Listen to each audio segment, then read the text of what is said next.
Hello. This is weird because I'm wearing a hat, which I think that none of you has seen me with a hat before, but yeah, I'm using it since my face is not in the best shape right now. Well, I have to take care of my skin, people. Today I'm gonna be sharing my notes, and it's also a good practice for me to speak out loud the things that I've learned during my lesson, because I'm attending a seminar about startups, or let me read you the title first. So it's entrepreneurship and innovation in education technology.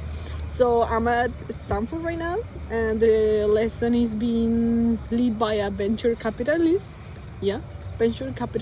and he has a lot of experience investing in different edtech startups, right? And you know that my field, like the area that I really want to work on and that I love learning about, is education. I really love thinking about how to educate better and how can I help others to educate themselves better. That's like my personal project, which I've been like I'm really passionate about it.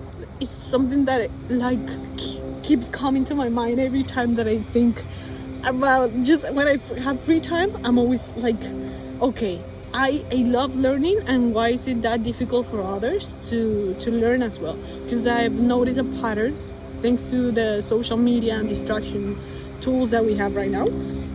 But people get easily distracted and they don't like learning. And yeah, we need learners. We need tons of learners, as well as creators. And in the past, I was in a point where I was more like, okay, I want to teach everyone. I want to teach people how to learn, but not necessarily in a big, for a big audience, but instead just one-on-one, because I was more, okay, I want to create an impact, a good impact to Korean learners, but I want to just to have a Zoom meeting, and that will be all, and we both help each other in our Korean learning journey. But then recently, this year more specifically, I turned myself, last year I really practiced and I really share with Korean learners, thanks to Instagram and thanks to YouTube, that I came across with these people that have these problems, right? And this year I was like, oh, but I would like to try it in a large scale, not anymore one-on-one. So I'm attending these conferences or these seminars and getting on LinkedIn. I'm always on LinkedIn checking others' projects or people that are creating the things that are in similar areas, or they're kind of doing this kind of the same stuff that I'm thinking of creating as well. So I've been doing that a lot. So I came across with this seminar that I've really enjoyed, because building something that people want is not something that I'm an expert on. I'm 24 and I'm learning. I'm in the process of it, and you have to think a lot of components that have you. Okay, who is gonna be your target audience? Who is gonna be my customer? And then how I'm gonna create it? Which are the tools that I need? Who are gonna be the shade holders or stakeholders? I think I have a misconception. I don't know, like a confusion between those two terms, shareholder and stakeholder. But I need people who invest in my project, who go along with my project, too many things when you build something. But it has to be something that people really need, right? It has to be a real problem. And it's better, of course, when you think in business terms. It's better when you don't try to accomplish everything, because it's impossible. You don't go for everybody, but you go for a specific type of person who has a specific problem. And in my case, thanks to what I've learned and what I experienced with the people that I studied with last year, I noticed a pattern that in Latin America, there are people that love Korean culture as well as Korean language, but the people that I met were mostly women, but I know it's for both genders, or it's just that complicated. But you got me. Okay, so I work with mostly women that want to learn Korean, that want to travel to Korea someday, that are interested in Korean culture, that work a lot of hours. Therefore, they don't have time to study as much as they would like to. Also, they spend a lot of time on Instagram as their means of distraction, and that they prefer short content, and they prefer fun stuff and not like grammar related, or they prefer more intimate, like, so to go through their likes more than instead of just let's go to a textbook and let's read this, right? So that's my audience. That's the people that I want to build for, right? So therefore, what's my idea? Which are the things that I've been like, okay, what would I create for those people? So I've been thinking about a video game, but I also want to follow my passion. My passion is VR. I've experienced VR, virtual reality, because I ask myself, how do I see education in the future? And I know that people in the future are gonna learn not just on a screen. Well, it's just that I think that maybe I'm a little bit lost there, because I know in Latin America people cannot afford a VR product. Like, no way that they can do that. It's less probable that they're gonna pay for it when they have to pay for rent, when they still live with their parents, and when they cannot even pay a computer for themselves, because the people that I studied with, most of them were studying from their phone screens, right? And they didn't even have a super well-developed smartphone, but they had the cheapest one. So I know that when creating, you want to think, okay, my customer is this person, which tools can I use for them to use my products? In my case, it wouldn't be VR, because they don't have a VR headset, and also I would go for this. I have to build something for their mobile, so I'll go for mobile first, because again, they just have a phone, and that's the only thing. And also they carry their phone with them all the time, right? They go to their job, they when they're commuting to work or to anywhere else, they have their phone with them. So I have to go with that option, but I'm still thinking that the game that I want to create, it can vary. I'm just thinking, like, what do I want to build, and what is gonna be profitable, and what is gonna be like usable, that people really use, because that's the thing. Like, that's the thing. I have to build something that people actually are gonna use, and in a repeatable way.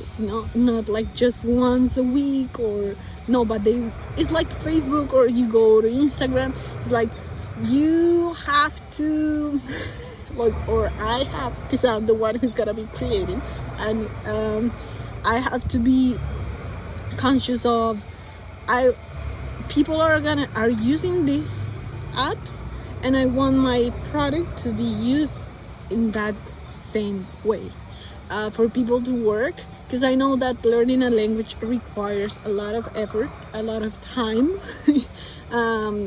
More than effort, I would say that it requires tons of time, because for example, my native language is Spanish, but still I come from Colombia, and my second language is English, and my third language is Korean. But English has taken me, well, I think I'm already like C2, like I'm pretty high level, but it took me 11-12 years to achieve the level that I have right now, but because I didn't have the compliments or the commitment that I have right now with Korean, for instance. So I know that I could help people's life if I focus on, okay, I need to do something that they have to keep coming back, right, to that experience, so they can learn. And my goal for them, or the thing that I want to help them, is once you know a language, it's way easier to get a job, to get a better opportunity to travel abroad. because you expand yourself in multiple ways. Like when you know a language, there are not just few opportunities, but really the world expands when you know a language. So that's why I want to work in that sense. I'm also trying to figure out how is it gonna be because I know people in Latin America, or my target customer or user, because there is a difference between customer and user. Customer could be someone that pays for your product but that doesn't necessarily use it but gives it to someone else, right? For example, let's go with the parents pay something for their kids, so the customer is the parent, but the user is gonna be the kid, who's gonna, of course, actually use the product. So, but I think that in my case, my customer and my user are gonna be the same, because I'm going forward to work for people that are like my age, like 19 to 30 years old. That would be the like my age gap that I have, and in that they are working and they can pay themselves the things that they want, right? Because they're working, but they still work a lot. So I have to find a way for them to make a space where so my product can be used. I'm thinking while I'm talking, so this is, like I said, a good practice for me to create. Okay, so the thing is that the thing that I was thinking about was the price. Yeah, I'm building for Latin America, but I still have to gain some money, right? It's not as Pamela Valdez, CEO of Big, she said in an interview, like, it's not charity. It's like, and this is gonna sound way rude, but education, I want also my customers, and it's not just because I want the money, and I need the money to make a better product, but because I want people to get the idea that investing in themselves is important, that they need money, or they need, like, because we all know that when things are free, you don't take care of them, like you don't commit to it. Like when stuff are free, that's the thing about capitalism, is that people don't take advantage of it the way that they should. With a free course, okay, you enroll for it, but 1 week or later you just drop out, right? So I want people, because I'm in my life, and because I've also had the opportunity, thanks to everyone, my circle, my support family, I've always had the chance to pay for different things, like for an app that I want to use, for Platzi, for courses, for conferences. I've had those opportunities because I've been raised in a way that I'm really conscious about putting my money in the right place, where it will lead me to better things in the future, like better opportunities. Okay, my mom, when I was 10 or 11, she enrolled me in an English academy because she knew that knowing English was gonna help me in the future, and it has helped me a lot. She also put me in a place where my high school was bilingual, so being there as well helped me to meet people that speak English, that I also could apply to a Korean scholarship in Seoul National University. That is one of what is like Harvard. If you know Harvard, then you know Seoul National University, because those are top universities. And I just had the chance because I knew English. So thanks to that mindset, that if you have money, instead of I always gonna be like a complaint or to others people's life, because I don't know their context that well, but people usually put money on games or on clothes or in experiences, but they don't save enough money to, okay, I'm gonna buy this course like I do. When I have the money, I really think, okay, I'm always googling which course is gonna lead me to a better networking, which course is gonna, if I put it in my CV, my curriculum, is gonna help me to get a better opportunity with someone when they check my profile, right? So all those things, that's why I don't want to make it free. I at least I want to make them to pay a monthly fee, because we all know that everything nowadays works with a pay subscription, monthly or yearly, it depends for the type of product that you build. But because I want them to pay.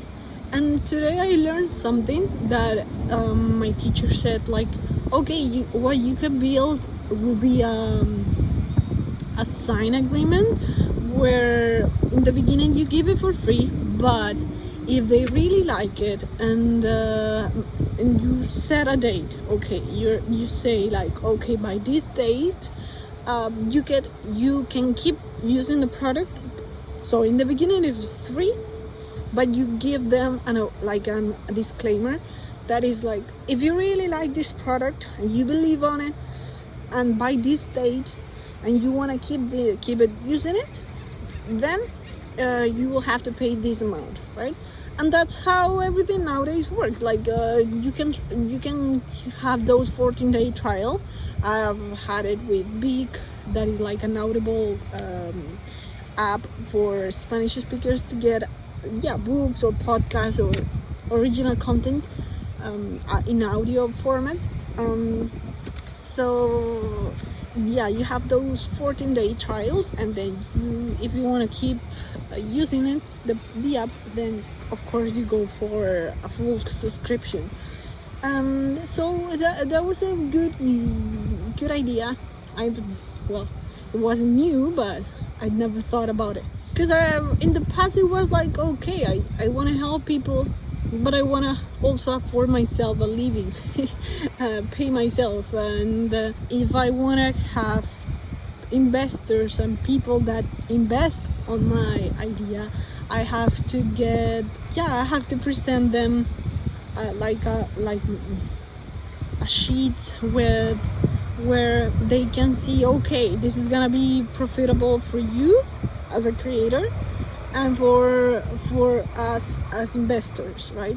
So like that. And also I'm also gonna mention another thing that I've been thinking about, because I have ideas, right? And in a team, when you want to create something, okay, you made, or you must need, I change the word, and instead of may, you must have or surround yourself with people from different areas, right? Me as a creator and as a creative person, as someone that is extrovert and can easily talk to others, then I have to find other people that, okay, you are the engineer, you are gonna be the engineers of or developer that I'm gonna use to build my product. And who else will I need in my team? At first they recommend that in the beginning it's just gonna be me and the developer, like 2 people, because if you notice, or if you check on LinkedIn or any startup that you follow, it's always composed by 2 people, like Steven Jobs and Wozniak, or Pamela Valdez and the developer Guillermo, I think is his name. Also from Platzi, from the example of Platzi, you have Freddy Vega and Christian van der Hens. You usually have a couple. I know that if I want to build something, I cannot and shouldn't work by myself. Teams create good things, right? And it's not just something, I couldn't do this by myself. I'm aware of that. I need people by my side that believe in my idea, that want to work on the same project as I do. And that's also why my networking has to I have to work on it. Until now I haven't found my people. And in this seminar, I think and I feel, well, I haven't talked to anyone yet, but it's an opportunity where I'm surrounded by other people that are also interested in building in education, like an education and technology, those two, right? So they're my people. They're the people that they are just like me. So that's why I'm also there. And I know that if I wanna find someone who's gonna be willing to work with me, that person, I will have to speak in their language as well. Because if we're gonna build something, then if I wanna be helpful and if I want something like to be really created and work well, really well, then I have to talk their language. Because if we are a couple, it will work better, okay, but I think this is missing. And I'm not just gonna be that person who tells him or her, like, I want you to do this, but no, I also want to sit in the same table as them, working on that,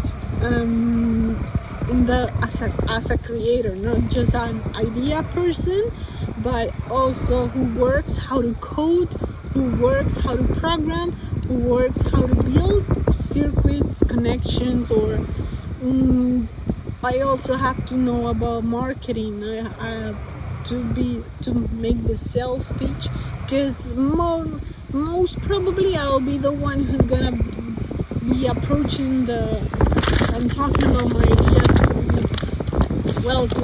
to the investors, right? From that, I tried learning in the past web development. That's all how it all started, but I didn't want to learn HTML and CSS and JavaScript. But for the things that I have to work on right now, it will be Python, it will be Spark. Spark is for creating in the metaverse, so I need to learn those languages, those programming languages, for my developer to not feel alone and to not feel understood. I have to learn as well. So that's what I'm doing right now. I'm really trying my best. Sometimes, of course, I'm lazy and I just watch movies and it's like, this is too much for me. But I consider myself young still, like very young. I'm 24, and well, you would say like there are some people that created it when they were 17 or when they were 20, 21, but I'm 24 and I still have like 17 more years ahead, and that means I have time yet to create something and to help more people that I've helped already. So that would be all. Thank you for watching. Thank you for watching, and I hope I made myself understood. That's it. Bye bye.